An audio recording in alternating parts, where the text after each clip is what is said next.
Oprah Winfrey possesses a remarkable ability. Over 3 decades, those who engage with her find themselves unable to resist opening up, often expressing their deepest emotions, whether through tears of sorrow, bursts of joy, or by revealing their most vulnerable selves. This extraordinary capacity leaves an inedible mark on those she encounters, shaping lasting impressions that endure for years to come. It's a talent that has propelled Oprah to unprecedented success, amassing a net worth of more than $4 billion and catapulting books to summit of bestsellers list, while also igniting the career of television personality of Dr. Phil.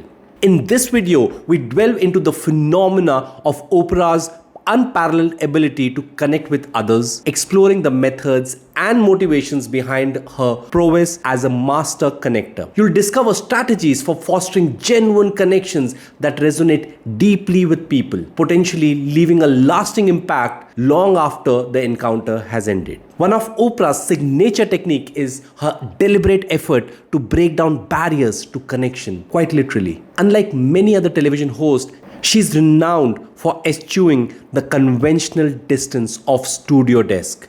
Instead of mingling freely with her audience and sharing the same space as her guests, often even conducting interviews within their own homes. By removing physical barriers such as a desk or podium, Oprah creates an environment that fosters intimacy and closeness, allowing for a deeper connection to flourish. This principle holds true in interpersonal interactions as well. Sitting beside someone rather than across from them can enhance rapport and foster a sense of connection. It's a subtle yet powerful reminder that genuine connection often begins with a simple act of breaking down barriers, both physical and emotional.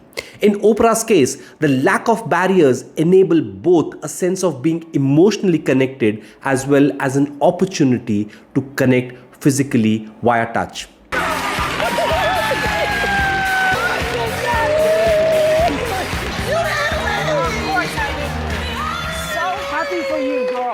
So this is a deal. I love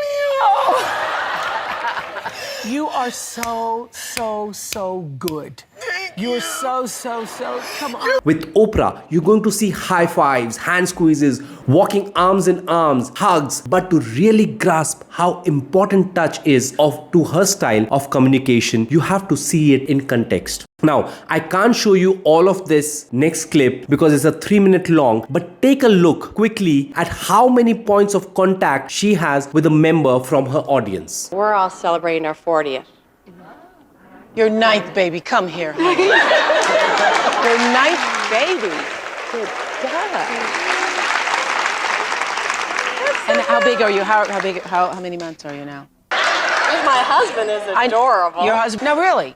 Did you always want a big family? That's it. That's girlfriend. Sister. That's it. Yeah. All right. What is your name? Catherine. Catherine is going to have a baby in 3 months. Unbelievable. It's doubly unfortunate that there's so many cases of unwanted sexual touching coming up in the news and in our culture nowadays. Obviously, fantastic because we are eliminating that. But an unfortunate side is that these platonic touches are getting lost. And these are things that truly help to connect two people. It's a part of why people can open up so quickly and so comfortably with Oprah. For more nuanced breakdown of touching, you can check out our video on Chris Hemsworth. But for now, just note that this immediately lowers the sense of separation between Oprah and the person she's speaking to. You may have also noticed something else that does that, which is how strong Oprah's eye contact is. She is completely comfortable with intimacy and prolonged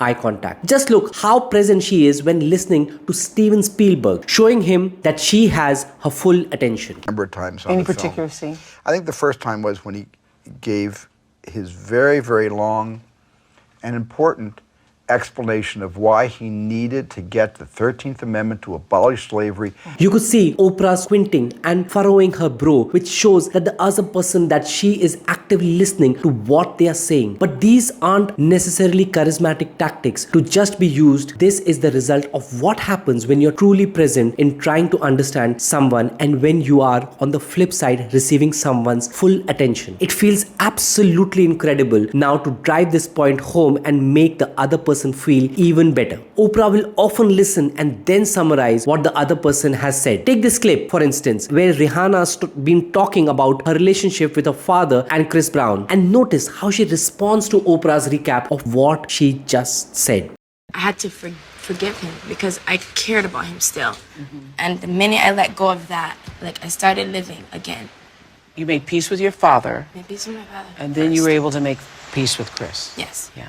Yes. Because you realized the connection between Yes. what your father had done and what Chris had done. Yes. Yeah. Because of intensity of Oprah's full focus, her guests often feel that she gets them at a deep level. They feel connected to her in some way, like they share a common life understanding. Now, Oprah doesn't imply these connections and commonalities with her body language. She straightens up, calls the guests out, and she sees them. I was so thrilled to realize, you know how you and I are most alike? Let me guess. You're an introvert. I'm an introvert! I knew it. You knew it? This small thing is much more significant than it may sound. In his book Influence, Robert discusses how feeling similar to someone is one of the 6 most powerful factors in persuasion. It puts 2 people in sync, allowing for pacing and leading, which we've discussed in other videos. Now, 2 people who are in sync may breathe at the same pace. They might move in the same way, but the easiest way to spot it is if they can finish each other's sentences. Now, Oprah hits this phase blindly fast with many of her guests. Just watch the continuation of this clip with Amy.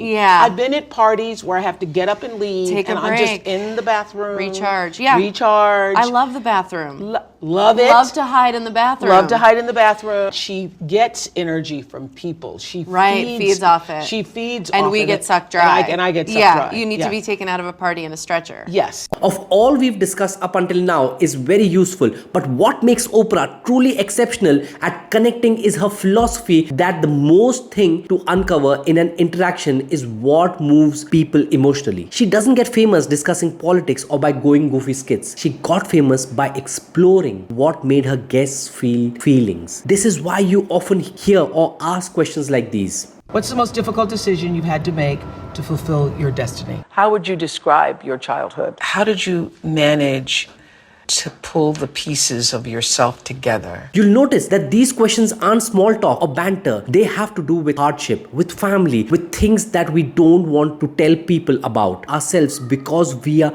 afraid of how vulnerable, raw, and emotional they make us. But family, hardship, our dreams, the things that we are ashamed of, these are the things that often define who we are at core. And to illustrate how powerful these ideas of dreams and family can be to people, watch this clip of Oprah with James Corden. This was actually the video that put her on my radar for someone that had a true gift with charisma. I recommend watching the whole thing separately because it's really remarkable, and I'm going to diminish the effect by editing it here. But this is a brief overview on an interaction that just lasts 2.5 minutes. When did you first realize you had this power just to make people cry? Go on, give me your best. Give me your best. Unleash the power. Every father has a dream for his children. Oh, shut up. What is the dream that you hold in your heart? For Charlotte, the dream you hold. I just want them to feel like this every day. The scenario isn't unique to Oprah. She's been bringing people to tears her whole life, and it's this ability to get to someone's emotional core that really did make her famous. And if you apply what you've learned so far, you are going to be able to get people to open up to a deep connection that will bond you for a long, long time. But there is one final and very critical point. When people do get emotionally real, when they cry, they they get excited. Whenever it happens, Oprah doesn't try to diffuse that tension. She leans into it. She allows her guests to express themselves fully, as so many of us unfortunately do the opposite. Someone cries and we pat them uncomfortably, saying they are there hoping that they will stop, or they get excited and we redirect the conversation because their enthusiasm doesn't fit our current mood. Oprah can connect with people so brilliantly because she not only encourages them to open up, she also validates them when they do. She's empathetic enough to go there emotionally with them. She shares in their joy or their pain. Yeah. Hello. Let's celebrate that. That's where you are right now. Look at how great that is. Wow. Makes me cry too. Makes me cry too. I know. It's beautiful.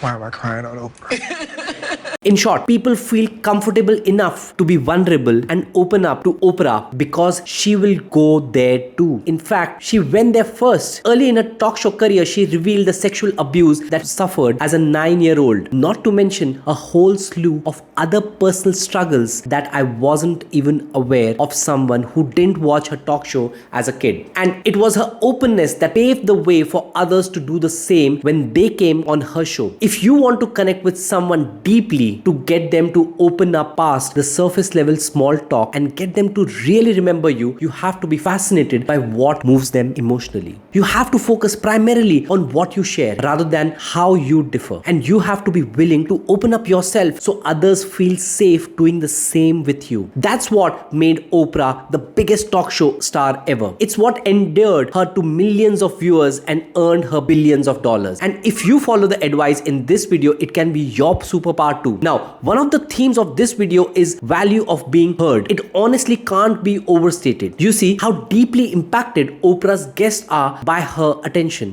What's unfortunate is that so few of us have the opportunity to feel heard in our lives. And sometimes it's hard to share what's going on in your life, even with close friends. And sometimes these friends and family don't know how to advise us, or they give us bad advice because they are so close to us. If you want to transform your storytelling prowess and charisma with me, I have created a Billionaire Belief program. Just as Oprah Winfrey has captivated millions with her extraordinary ability to connect, this program empowers you to reshape your beliefs, thereby shifting your identity towards one of magnetic influence and impact. Through the Billionaire Belief program, you'll delve into the transformative power of belief, learning to harness it to craft narratives that resonates deeply with others. Much like Oprah's remarkable journey, you'll discover how changing your beliefs can shape your identity and amplify your charisma, enabling you to connect with others on a profound level. Join me on this journey to unlock the secrets of the world's most charismatic individual.